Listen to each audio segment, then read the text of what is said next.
কৃষ্ণৰাম পুনৰ নতুন এটি ভিডিঅ'লৈ সকলো দৰ্শককে স্বাগতম জনালোঁ। আমি নিজকে ষ্ট্ৰোকৰ পৰা বচাই ৰাখিবলৈ কি কৰা উচিত সেইখিনি জানিবলৈ বলকচোন ভিডিঅ'টো আৰম্ভ কৰোঁ। ষ্ট্ৰোকৰ পৰা হাত সাৰি থাকিবলৈ আমি প্ৰতিদিনে কিছু হ'লেও শাৰীৰিক পৰিশ্ৰম কৰা উচিত। ষ্ট্ৰোকৰ পৰা হাত সাৰি থাকিবলৈ আমি প্ৰতিদিনে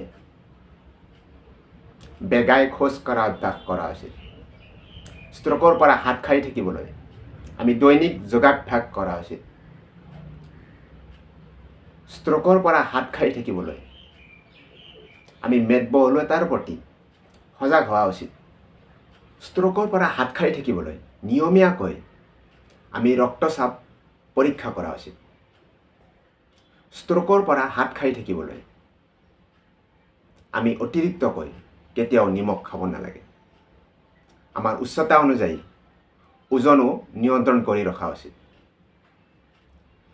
যদি আপুনি উচ্চ ৰক্তচাপ বা হাই ব্লাড প্ৰেছাৰত ভুগি আছে তেনেহ'লে অতি শীঘ্ৰেই ডক্তৰৰ কাষ চপাটো অত্যন্তই প্ৰয়োজনীয়।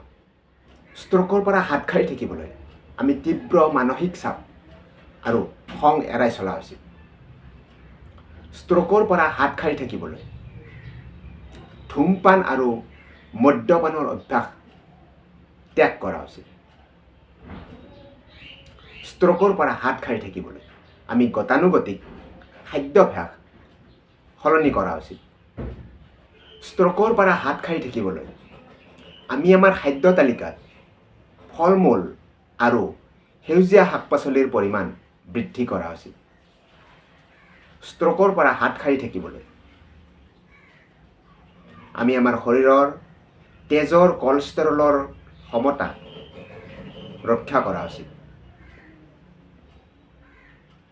ষ্ট্ৰোকৰ পৰা হাত সাৰি থাকিবলৈ জন্তুৰ মাংস নাখাব পাৰিলেই ভাল।